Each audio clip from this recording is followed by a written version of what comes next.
Welcome to Snacks Weekly on Data Science. This podcast is all about making data science and machine learning knowledge accessible and less intimidating. Today, our topic is about Geo Experimentation. It is one way to run A/B testing, but based on geographic regimes to be divided into treatment and control groups. This topic is based on the tech blog with the title Harnessing the Power of Geo Experimentation, written by data scientists from an Argentina company called Mercado Libre. The blog link is shared in this episode description if you want to take for reference. From now on, I will break it down from both business and data science perspectives. Now let's get started. On the business side, the question is, what is a geo-experimentation and why it is important? For marketing scientists, the user-level A/B testing is the ideal situation to understand the marketing performance. For example, if the users can be randomly split out, then the marketing scientists may randomly split 50% of users who cannot see the marketing message as a control group, and another 50% of the users who view the marketing message as the treatment group. Then a marketing data scientist can measure the performance difference, for example, either conversion rate or engagement metrics, between the treatment and control groups. For example, if an e-commerce store wants to do retargeting, in that situation, it is possible to choose 50% of the users who visited this website but didn't make any purchase as the control group, and the rest as the treatment group. In that situation, user-level A/B testing can be done, and it is great. But this ideal situation may not be always possible. There are many situations that one cannot get the user-level information back.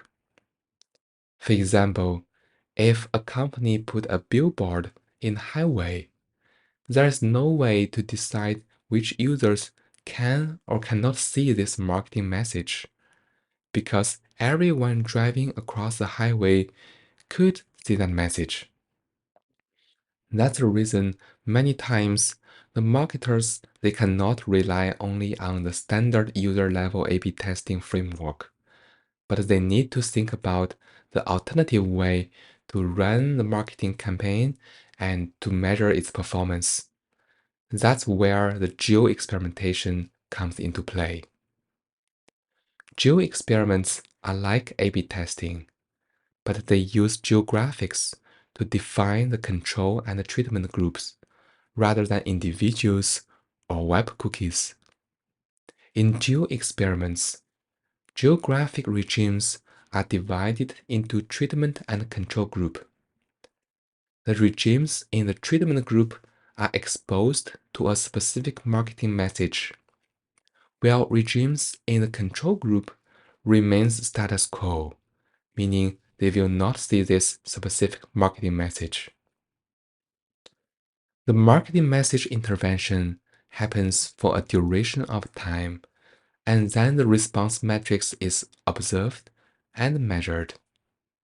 With proper methods to raise the difference of the performance between the treatment and the control group, then one can understand how effective is this specific marketing campaign. That is what the marketer wants and why geo experiments is very important. Now we understand what is geo experiments and why it is important. Let's take a look on the data science side with one specific method to make geo experiments more easy to run. This method is called synthetic control method. It is one statistical method used to evaluate the effect of an intervention in comparative case studies. It involves the construction of a weighted combination of groups used as controls, to which the treatment group is compared with. So, what's the reason we need a synthetic control group rather than just rely on the control group itself? Well, it's because we are running experiments in a geographic location, and usually there is no 100% control group available. For example, assuming there are three cities one company is operating upon: New York, Los Angeles, and Austin. If the marketing treatment is applied over Los Angeles, but there is no marketing information in New York and Austin, to understand how the marketing performance works, one need to compare the treatment group, the Los Angeles, with this marketing message versus a control group. However, neither New York nor Austin have similar user behavior comparing to Los Angeles. That means the control and treatment group were not comparable even before this marketing message sending out. Hence, one cannot make the direct comparison. So that is the challenge of geo experiments and the need to have the synthetic control method. How does synthetic control method help solving the problem? Let's say for this specific example, we found that 30% weights of New York customers plus 70% of Austin customers' behaviors are very similar to Los Angeles, meaning that if we use the weighted combination of New York and Austin, then this synthetic version of control group will be very similar as Los Angeles. In that case, this synthetic control group can be created with this weighting factor, and it can serve as if the control group for measuring the treatments over control effects during this marketing message. What we have been discussed above is assuming the treatment and the control cities are already fixed. So the synthetic control cities is created from the weighting of the other cities. That is one straightforward way to apply this synthetic control concept. But it is also possible that the experiments is not running yet, and there are several cities possible to choose as control or treatment. So the synthetic control method can help us to identify which cities are to be best to be put as control and which cities are best to be put as treatment, so that the weighted combination of the control could mimic exactly the treatment group's performance before this marketing message. That would making the comparison much more effective and improve the experimentation power of these geo experiments. Now we have talked about the theoretical concept of the synthetic group method. Let's take a look at a few examples and some quick tips shared by the authors. The authors in this tech blog shares a specific Python package called GeoLift, which is one open-sourced Python library to calculate the lift, which is the marketing performance difference, at a geo level.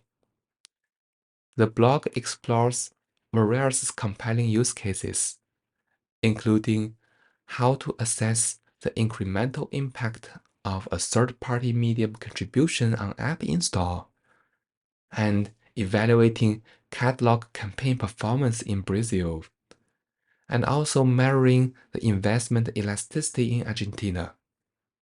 Those are very compelling use cases and very interesting to read through.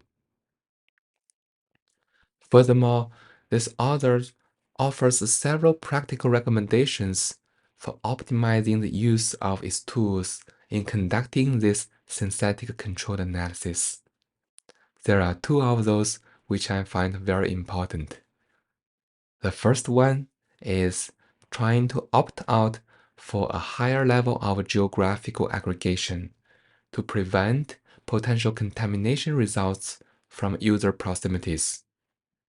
This will ensure a more robust experiment. For example, if you can have the experiments running at a city or even state level, then there is less contamination between the different messages you want the user to see. People may travel easily between cities, which is more adjacent, but it's much less likely for people to travel across states for those marketing informations to be shared. The second tip is that it's better to carefully assessing the minimum detectable effects. In general, the upper funnel key performance indicators are more possible to be measured than the lower funnel metrics. This is because the lower funnel metrics, for example, the conversion rate, usually happens at the levels of 1% to 5%. But the upper level key performance metrics, for example, whether people will click that, is more likely to be measured directly. So that's the reason it's important to assess the minimum detectable effects to make the experiments can tell the difference between having the marketing message or not, or between two different marketing messages. Okay, to wrap it up, in this episode, we take a look at why Geo experiment is important and how synthetic control method can help. We also shared a quick view on some interesting case studies and tips from the blog post authors. If you like the content of this episode, please subscribe to the channel. Give me a 5-star review and leave a comment. Your feedback is very appreciated, and I'll see you next week.